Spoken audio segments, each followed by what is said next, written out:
My jealous sister-in-law demanded to know my baby's names so she could use them first.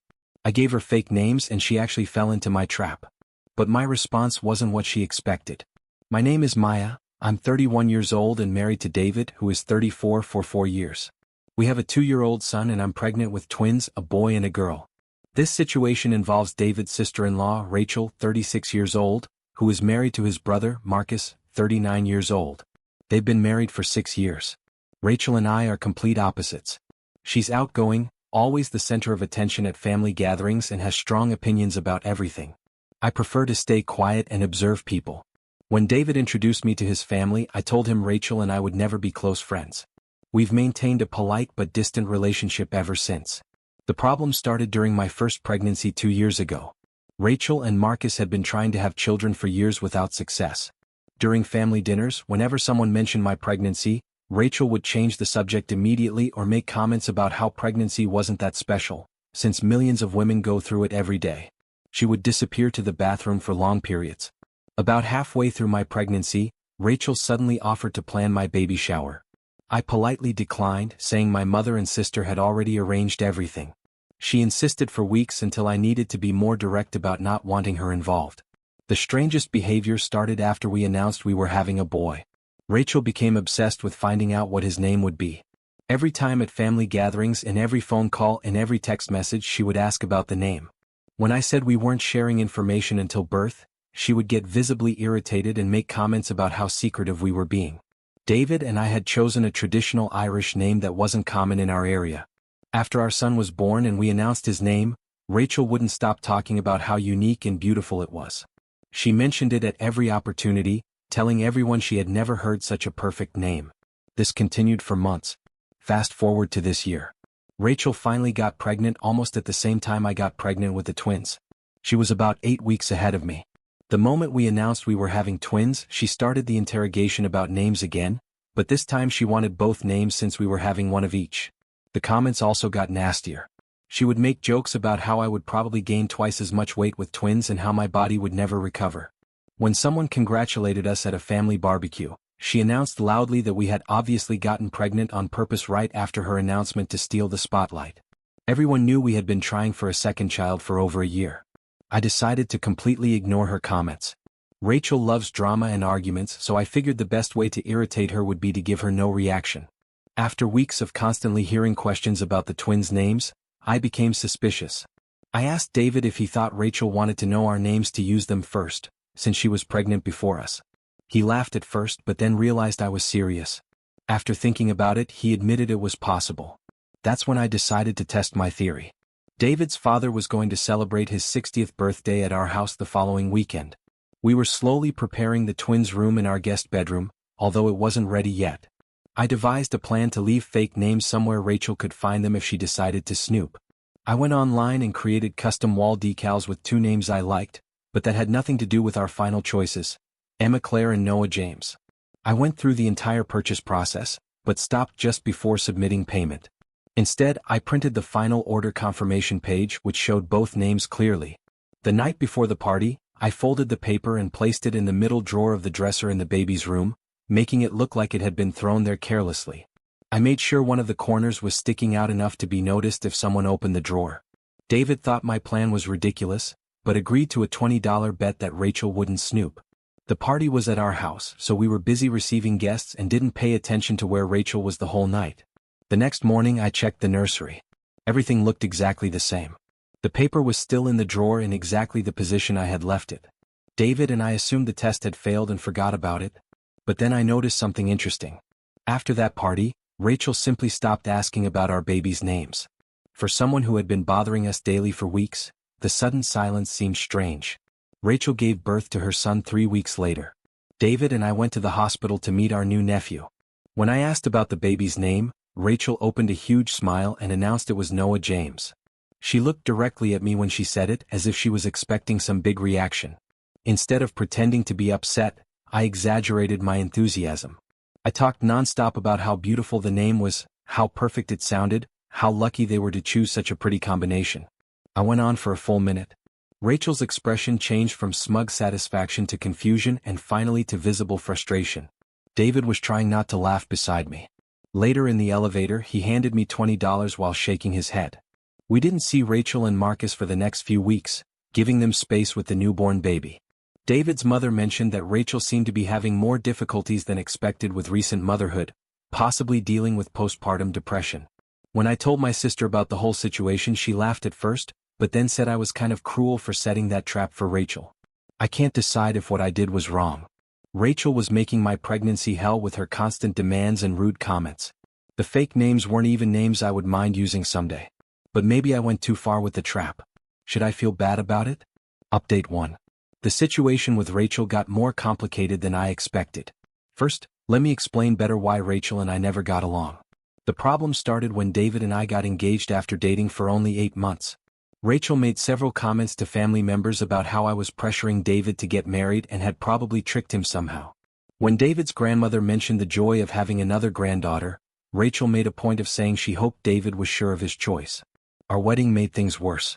David and I had a traditional church ceremony with 150 guests, followed by a reception at a country club. We spent our honeymoon in Ireland for 10 days. Meanwhile, Rachel and Marcus got married at City Hall with only immediate family. Afterward, they went to dinner at a chain restaurant. Marcus proposed after Rachel gave him an ultimatum about marriage, which the whole family knew about.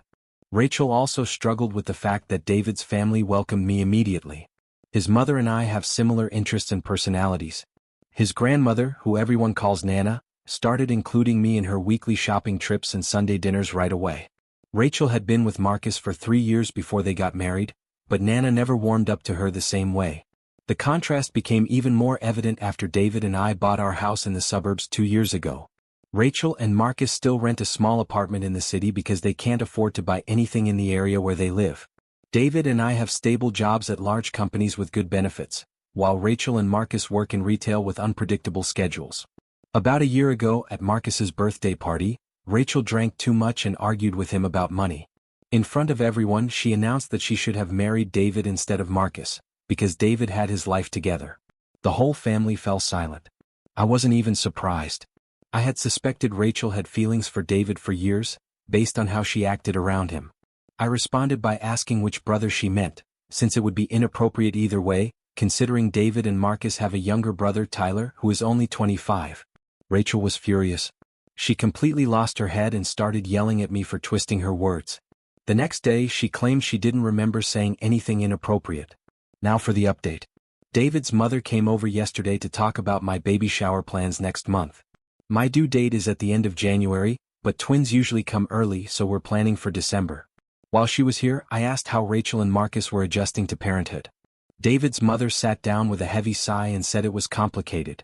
According to her, Rachel and Marcus were already arguing about baby names even before delivery.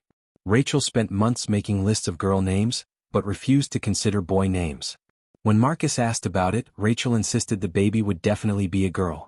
If by some chance it was a boy, she wanted to name him Marcus Jr., which caused a big argument because Marcus's older son from a previous relationship doesn't carry his name. The boy lives with his mother in another state and visits twice a year. Marcus thought giving the new baby the junior name would be unfair to his first son. David's mother explained that Rachel had convinced herself she would have a girl because she wanted one so badly. Rachel refused to find out the baby's sex during pregnancy because she was afraid of being disappointed. She kept repeating that she needed to enjoy the pregnancy, believing she was pregnant with a girl. The family dynamic intensified Rachel's desire for a girl even more.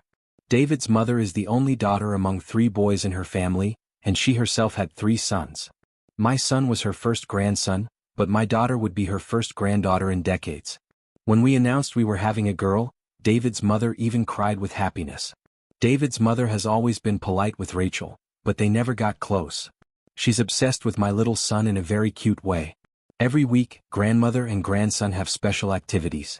Rachel watched this relationship develop and convinced herself that having a daughter would finally make David's mother love her the same way. When Rachel gave birth to another grandson instead of the granddaughter she had planned, something changed in her mind. The scene at the hospital was even more confusing than I imagined. Rachel and Marcus were still arguing about names when David and I arrived. Rachel had never mentioned Noah James to Marcus before that moment. She announced it to us and Marcus was shocked and furious. He had no idea where those names came from and didn't like them at all. They didn't register them in any way. Marcus refused to sign the birth certificate with those names. They left the hospital without registering any name for the baby. According to state law, parents have 10 days after birth to register the name. Rachel finally told Marcus to choose whatever he wanted, as she didn't care anymore.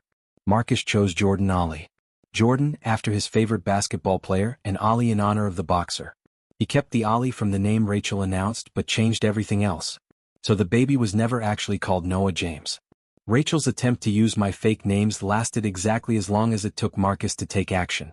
David's mother says Rachel has been withdrawn since she came home from the hospital. She takes care of the baby's basic needs, but seems disconnected from everything else. She broke down in tears to David's mother last week, saying she'll probably never have a daughter because of her age and the fertility difficulties they've already faced. I actually feel sorry for Rachel now despite everything she put me through. Having a healthy baby should be enough. But I understand being disappointed when you've built up expectations for months. The irony is that Rachel's breakdown might actually bring her closer to David's mother, since they now share the experience of only having boys when they desperately wanted daughters. Rachel still doesn't know I was the one who planted the fake names. And I haven't told anyone in the family about my trap. Some people might say I should confess, but I don't see the point in making things worse for her now. I don't regret what I did. Rachel made my pregnancy stressful with her constant demands and rude comments, but I'm also not cruel enough to kick someone when they're already down.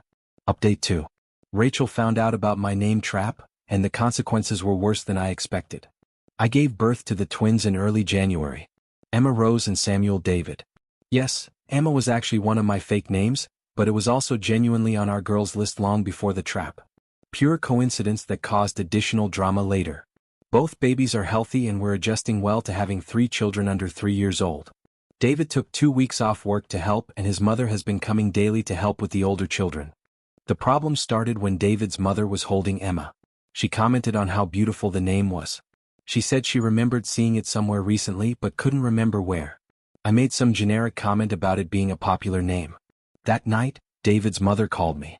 She remembered where she had seen the name Emma. On the night of David's father's birthday party, she saw the name Emma written on a piece of paper in the baby room dresser drawer. She explained that she was looking for baby wipes during the party when one of the children had an accident. I told her there were wipes in the nursery dresser.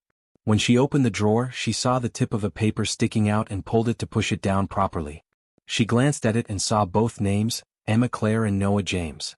David's mother assumed these were the names we had chosen and didn't think much about it at the time. But when Rachel announced Noah James at the hospital, David's mother realized Rachel must have seen the same paper somehow. She put the pieces together and concluded that Rachel had snooped in our nursery. She found what she thought were our real names and tried to use one of them first. David's mother was upset that Rachel had gone through our personal things and that I felt the need to set a trap. I decided to tell her the whole truth about my suspicions and the fake name setup. David's mother wasn't happy about the deception, but understood why I did it.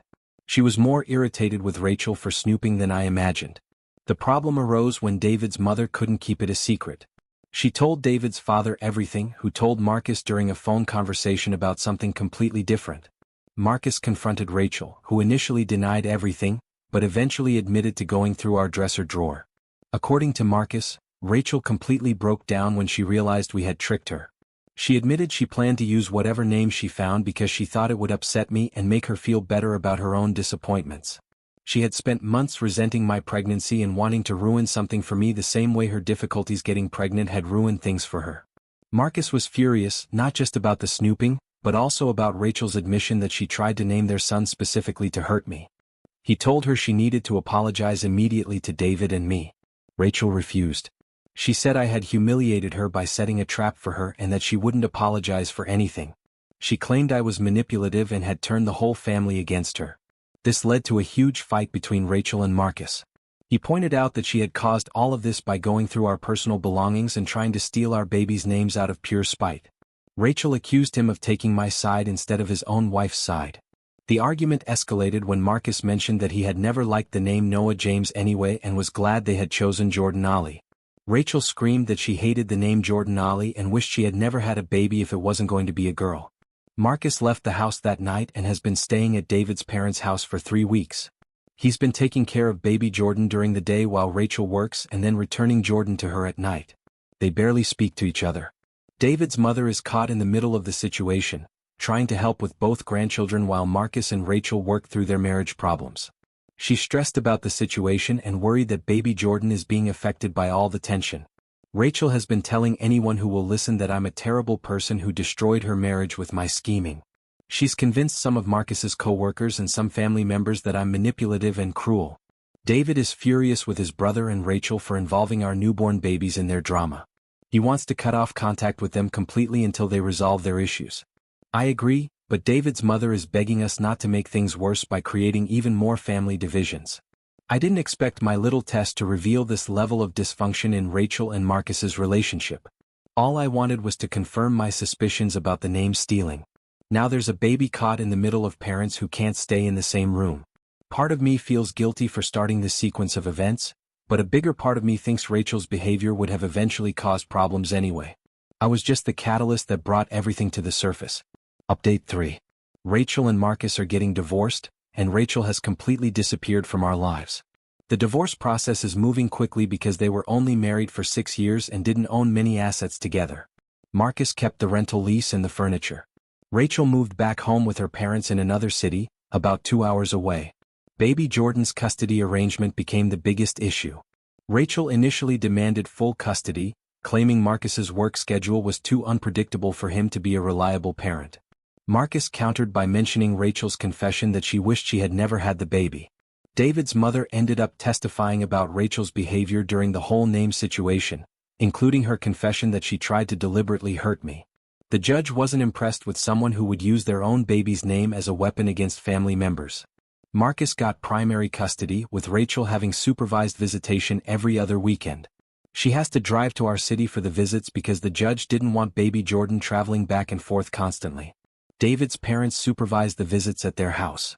During the first month, Rachel attended the scheduled visits and followed the rules, but seemed distant from Jordan during the visits, often handing him over to David's mother while she scrolled through her phone or watched television. Then Rachel started missing visits. First one, then 2 in a row. After an argument, months would go by without any contact. She stopped answering Marcus's calls to schedule visits. When David's mother tried to contact her, Rachel's phone went straight to voicemail. We found out through social media that Rachel had started dating someone, a guy she apparently met at work before moving back with her parents. Her Instagram posts showed them traveling together, going to restaurants, basically living like a childless couple in their 20s. Marcus was devastated. Despite everything that had happened, he had hoped Rachel would step into her role as Jordan's mother. He had been dealing with his own guilt about the end of the marriage and wondering if he could have handled things differently. David's mother stepped in to help Marcus with Jordan's care while he worked. She basically became Jordan's primary caregiver during the day, which worked out well since she was already regularly caring for my 3 children. The cousins are growing up together, which has been good for everyone involved. Rachel made one final appearance at a family gathering for David's grandmother's 80th birthday last month. She showed up uninvited with her new boyfriend, apparently expecting to be welcomed back as if nothing had happened. The atmosphere became tense immediately. Rachel's boyfriend seemed uncomfortable when he realized the family situation he had walked into. Rachel tried to act like everything was normal, asking to hold Jordan and making comments about how much he had grown. Marcus took Jordan back after a few minutes and told Rachel she shouldn't be there outside of scheduled visits. Rachel said she was family and had every right to participate in family events. David's father finally spoke up and told Rachel she had lost the right to show up unannounced since she had spent months ignoring her son and bad-mouthing family members. He asked her and her boyfriend to leave. Rachel started crying and said everyone had turned against her for something that wasn't even her fault. She claimed I had ruined her life with my manipulation and that no one cared about her version of the story. I stayed silent during the whole confrontation, but that comment made me speak up. I told Rachel that going through my personal things and trying to steal my baby's name out of spite was her choice, not mine. I said she had created all of her own life's problems and needed to stop blaming others for her decisions. Rachel called me names I won't repeat here and said she hoped I would be unhappy for the rest of my life. Her boyfriend was mortified and started pulling her toward the door. They left while she was still yelling accusations at various family members. That was 2 months ago. Rachel hasn't contacted anyone in the family since then. Marcus heard from mutual friends that she and her boyfriend moved in together somewhere out of state. She apparently told some people that her ex-husband's family was keeping her from seeing her son, which is completely false, but it's easier than admitting she chose the new relationship over her son. Marcus has been doing well as a single father. Jordan is a happy, healthy baby who lights up when he sees his father or grandparents. Marcus recently started dating someone new, a woman who works at his company and has 2 children from a previous marriage. She seems to understand his situation and gets along well with Jordan. As for me, I don't regret setting the name trap. Rachel's reaction to being caught revealed exactly who she was as a person. Someone who would abandon their own child rather than face exposure for petty, spiteful behavior was never going to be a good mother anyway. My twins are doing great and my older son loves being a big brother. David and I are tired but happy with our 3 children. David's relationship with Marcus has actually strengthened through all of this. They talk regularly now and support each other as fathers. Family gatherings are much more peaceful without Rachel's drama and negativity. David's mother can focus on being a grandmother instead of dealing with Rachel's tantrums. Even David's father, who usually stays out of family conflicts, commented on how everyone seems much more relaxed. Sometimes people ask me if I feel bad about how everything turned out. The truth is, I didn't make Rachel abandon her baby or destroy her marriage. I just created a situation that revealed her true character. She could have handled being caught with grace, apologized for snooping and moved on with her life. Instead, she chose to destroy all her relationships rather than take responsibility for her actions. Jordan is better off without a mother who resented his existence from the moment he was born. Marcus is better off without a wife who married him as a consolation prize and spent years wishing she had chosen someone else. The whole family is better off without someone who brought constant drama and negativity to every gathering.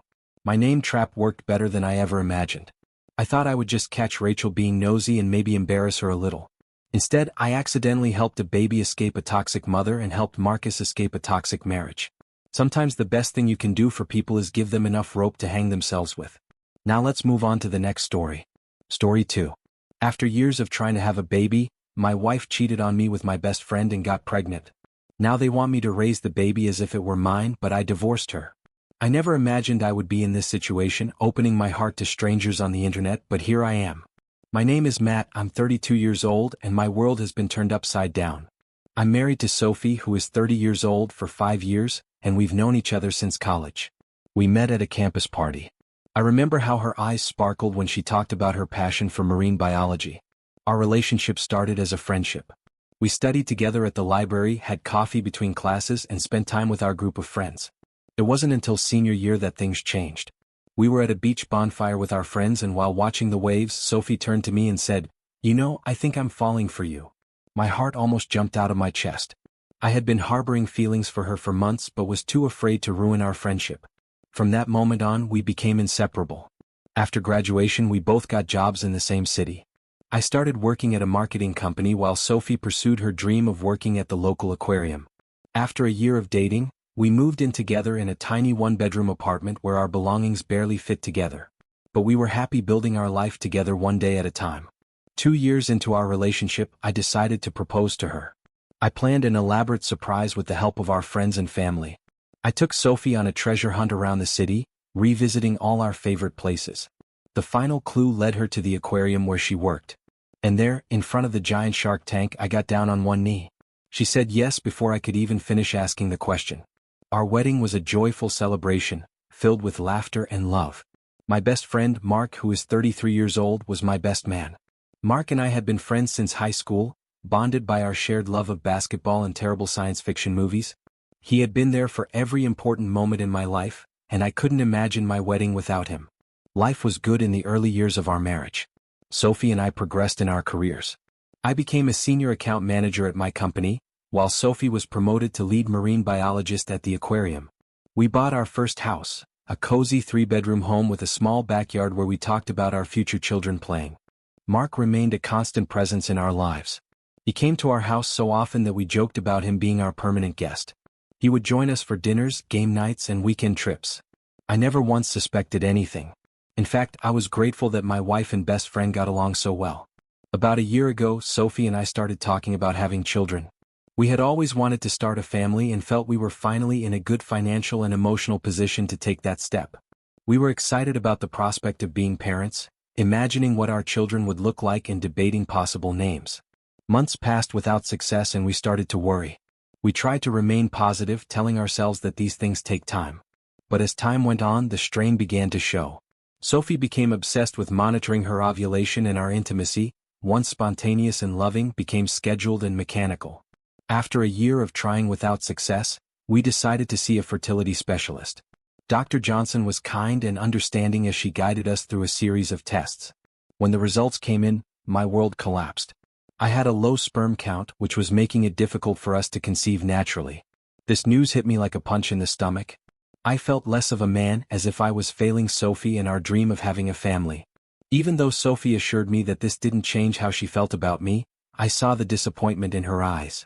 We talked about our options, including IVF and adoption, but decided to continue trying naturally for a while longer, supplementing with some lifestyle changes and supplements recommended by Dr. Johnson. During this time, I noticed Sophie seemed distant. She was working late more often and spending a lot of time texting. I attributed it to work stress and our struggles to get pregnant. I threw myself into work, taking on extra projects to distract myself from the feeling of inadequacy that haunted me. Mark was around more often during this period. He offered support and tried to cheer us both up. He would bring dinner when Sophie worked late or invite me out for drinks when I was feeling down. I was grateful for his presence, thinking he was being a good friend during a difficult time. Looking back, I wonder how I could have been so blind. Last week, everything fell apart. I worked a half day and decided to come home early, hoping to surprise Sophie with flowers and take her out to dinner. When I pulled into the driveway, I noticed Mark's car parked on the street. I didn't think much of it, assuming he had stopped by to hang out. When I walked into the house, I heard noises coming from upstairs. As I climbed the stairs, my heart started racing, though I couldn't explain why. I pushed open our bedroom door, and the scene before me will be forever burned into my memory. Sophie and Mark were in our bed, so absorbed in each other that they didn't even notice me at first. The shock and betrayal I felt in that moment is indescribable. It was as if the ground had disappeared from under my feet. They must have made some noise because they suddenly looked up, their faces changing from passion to horror in an instant. They both rushed to explain, but their words were just noise to me. I turned and left the house within days, their screams fading behind me as I drove away. I got in my car and drove. I drove aimlessly for hours, my mind replaying what I had seen over and over. When I finally came back home, Sophie was waiting for me, her eyes red and swollen from crying. She begged for forgiveness. She said it was a mistake and that she loved me. But as she spoke, the true extent of her betrayal became clear. She confessed that she had been having an affair with Mark for 6 months. But the worst was yet to come. With tears streaming down her face, Sophie told me she was pregnant and that the baby was Mark's. They had been careless with protection, thinking my fertility problems meant there was no risk. The irony of the situation was almost too much to bear. I've been staying at a hotel for a few days trying to process everything. Sophie has been calling and texting nonstop, begging for another chance. She says she made a terrible mistake, that she was feeling lonely and insecure because of our fertility problems. She swears she loves me and wants our marriage to work. Mark has also reached out, leaving voicemails full of apologies and promises to fix things. But I don't see how I can ever forgive either of them for this betrayal. The two people I trusted most in the world betrayed me in the worst possible way. My parents and siblings have been very supportive. My younger sister, Rachel, who is 28 years old, has been checking on me daily, bringing me home-cooked meals and offering a shoulder to lean on. My parents offered me a place to stay and are helping me find a good divorce lawyer. I'm grateful for their support, but I still feel lost and alone. The future I had planned with Sophie is gone, and I'm struggling to imagine what comes next. The house we built together, the dreams we shared, it all seems tainted now. And then there's the baby, a child I desperately wanted, now growing inside my wife. The father of this child is my best friend. The complexity of the emotions I feel about this unborn baby is overwhelming. I know I need to make some decisions soon. Should I try to work things out with Sophie for the sake of our history together? Can I ever trust her again? Should I give up and start over from scratch? And what about the baby? Even though it's not biologically mine, part of me feels a connection to this child that Sophie and I wanted so much. I'm angry, hurt, and confused. I would appreciate any advice on how to move forward.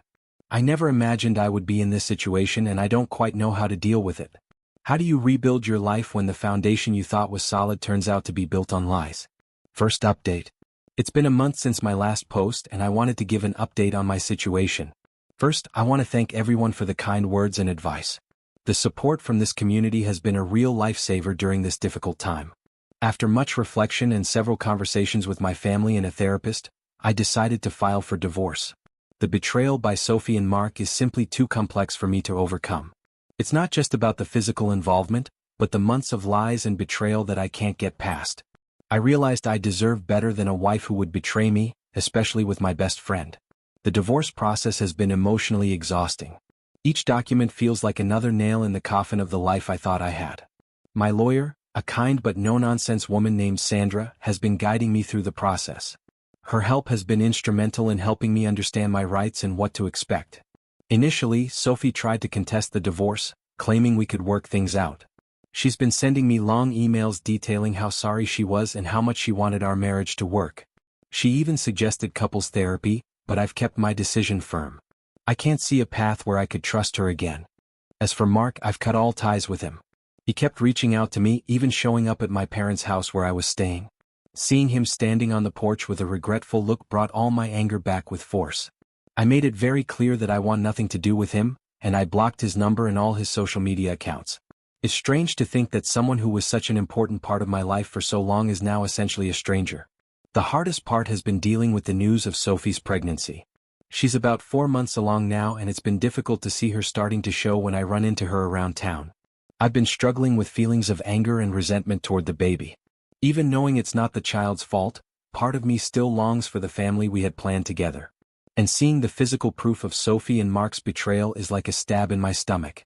Sophie asked me to reconsider my decision, saying we could raise the baby together and that she still loves me. But I can't imagine raising my best friend's child as if it were my own, especially considering the circumstances of its conception. The idea of looking at that child every day and being reminded of their betrayal is more than I can bear. My family has been my safe haven throughout this process. My sister Rachel has been particularly helpful. She often stays with me, making sure I eat properly and don't wallow in my misery. She even helped me start looking for a new apartment, since I know I can't stay with my parents forever. Their unwavering support has been a bright spot in this dark period. Work has been a welcome distraction, and I've been throwing myself into new projects. My boss, John, has been understanding about my situation and has given me some flexibility in my schedule to deal with meetings and legal appointments. I'm grateful for the support, but it's also been challenging to maintain focus when my personal life is so turbulent. I started going to therapy regularly to help me process my emotions and deal with the trauma of this betrayal. Dr. Martinez has been helping me unravel not just the pain of betrayal, but also the feelings of inadequacy stemming from our fertility problems. It's been helpful to have a neutral person to talk to about everything, someone who can offer perspective when I feel lost in my own thoughts. As I move forward with the divorce process, I'm trying to focus on rebuilding my life. I started exercising regularly, and I've noticed it helps a lot. The physical exertion helps clear my mind. I've also reconnected with some old friends I had lost touch with over the years. It's been good to remember that there are people in my life besides Sophie and Mark. The road ahead still seems long and uncertain. There are days when I wake up and for a fraction of a second, everything is normal. Then the reality of my situation comes back with full force and I feel like I'm drowning. But I'm taking it one day at a time. I have hope that with time I'll be able to heal and maybe even find love again someday. For now, I'm focusing on myself and my healing process. I know the next few months will be challenging as we deal with the divorce process and Sophie's pregnancy progresses, but I'm committed to moving forward, to rebuilding my life on my own terms. Thank you all again for the support. It means more than you can imagine. Second update. It's been 3 months since my last update and a lot has happened. The divorce process is well underway and we're in the asset division phase. It's been a painful reminder of the life we built together. Every item we're dividing feels like a memory being torn in half. The house we bought together, thinking we would raise our family there, is being sold. Watching strangers walk through our home during open houses, contemplating the life we built, has been surreal. Sophie is 6 months pregnant and it's becoming impossible to ignore. Her pregnant belly is very visible now, a constant reminder of the betrayal every time I see her. She's still reaching out regularly, updating me about the pregnancy and asking me to reconsider my decision. Last week, she sent me a copy of the ultrasound. Seeing that grainy image of the baby, a baby that could have been mine in different circumstances, brought up an avalanche of emotions I wasn't prepared for. I've maintained my position on the divorce, but I admit it's been difficult to completely shut her out. There's a part of me that still cares about her well-being, despite everything that happened. It's a confusing mix of emotions: anger, betrayal, concern, and a lingering affection, all mixed together. Last month, I ran into Mark at a local coffee shop. It was the first time I'd seen him since I discovered the affair. The sight of him awakened a mix of emotions: anger, sadness, and a strange sense of loss.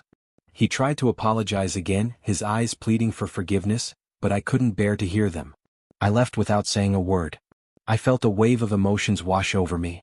The encounter with Mark resulted in a few difficult days in which I found myself reliving memories of our friendship, camping trips, late-night gaming sessions, being each other's wingmen at bars. All those memories now seem tainted. It's hard to reconcile the person I thought he was with the one who betrayed me so deeply. On a more positive note, I moved into my own apartment. It's a small one-bedroom apartment, but it's nice to have a space that's entirely mine. My sister Rachel and some friends helped me with the move and decorating, which made the process less lonely. It's strange living alone again after so many years sharing a house with Sophie, but it's also liberating in a way. I also started dating again, although cautiously. A coworker introduced me to her friend, Emily, who is 29 years old. We've had a few casual dates, and while I'm not ready for anything serious, it's been nice to have company. Emily knows about my situation and has been understanding and patient, taking things slowly. It's refreshing to spend time with someone who doesn't know all the details of my past, who sees me as I am now, not through the lens of my failed marriage. Work continues to be a good distraction, and I recently received a promotion. The increased responsibilities have been a welcome challenge, helping to keep my mind busy during this difficult period. I'm grateful for the opportunity to focus on my career and my personal growth. My relationship with my family has strengthened during this ordeal. My parents have been a constant source of support, and I've grown closer to my siblings. We started having weekly family dinners, which has been a comforting routine. It's good to be surrounded by people who love me unconditionally, especially when I'm still battling feelings of inadequacy and betrayal. As Sophie's due date approaches, I find myself wrestling with conflicting emotions about the baby. While I still feel hurt and betrayed, part of me wonders about the child. Will they have Sophie's eyes? Mark's smile? Will they grow up knowing about me, the man who was supposed to be the father? I decided to talk to my therapist about the possibility of establishing some boundaries that would allow me to have limited contact with the child in the future, if I chose to. The divorce finalization is scheduled for the next few months, and I'm both apprehensive and anxious for that day. It will be the official end of a chapter in my life, but also the beginning of a new one. I'm trying to focus on the future, on building a life that's authentic to me. I'm taking it one day at a time, focusing on my mental health and my personal growth. Although the pain of betrayal is still present, I feel like I'm slowly healing and moving forward. There are still difficult days, but they're becoming less frequent. I'm learning to trust in my own strength and resilience, and I'm cautiously optimistic about what the future may hold. Third update. It's been 6 months since my last update, and I wanted to share some final thoughts on this chapter of my life. The divorce was finalized 2 months ago, marking the official end of my marriage to Sophie. Signing those final documents was a surreal experience. There was a moment of hesitation, my pen hovering over the signature line as memories of our life together flashed through my mind. But in the end, I signed, feeling a mixture of relief and sadness wash over me. Sophie gave birth to a baby boy 3 months ago. Despite my initial reservations, I decided to see the baby once, mainly to get some closure. It was a surreal experience to hold that child who could have been mine in different circumstances. The baby has Sophie's nose and Mark's eyes. As I held him, I felt a confusing mix of emotions, a pang of connection, sadness for what could have been, and a strange sense of peace. Although I felt a momentary connection, I also felt reaffirmed in my decision to move forward with my life. Mark reached out again after the baby was born, asking to meet and talk. After much reflection, I agreed to a brief meeting at a neutral coffee shop. It was tense and emotional. We talked about our years of friendship, the betrayal and its consequences. Although I don't foresee us becoming friends again, the meeting helped me release some of the anger I had been holding onto. It was a step toward closure, even if forgiveness still seems unattainable. In personal terms, I've continued to focus on my own growth and happiness. I've adopted new hobbies, including rock climbing and photography, which have introduced me to new friends and experiences. The physical challenge of climbing has been particularly therapeutic, helping me push my limits and rebuild my confidence. My relationship with Emily has progressed slowly but steadily. We're handling things one day at a time, and her understanding and patience have been invaluable. She's been a bright spot in this difficult year, reminding me that there can be joy and trust in relationships again. Work continues to be rewarding, and I recently had the opportunity to lead a major project. The success of this project has opened up new career possibilities that I'm excited to explore. Throwing myself fully into my work has been a positive distraction, allowing me to rebuild my sense of self-worth and purpose. My family continues to be a strong support network. Rachel is pregnant with her first child and I'm looking forward to being an uncle. It's a reminder that life goes on and new joys can emerge even after painful experiences. The weekly family dinners have continued, providing a constant source of love and support. As I reflect on the last year and a half, I'm struck by how much things have changed. The betrayal and pain I felt were incredibly hurtful, but they also led me to personal growth and self-discovery that I never expected. I've learned a lot about myself, my resilience, my capacity to forgive even though I'm not there yet, and my ability to stand on my own. I still have moments of sadness and anger, but they're becoming less frequent. I'm learning to trust again both in others and in myself. Although I don't know what the future holds for me, I'm facing it with cautious optimism and a strength I didn't know I possessed.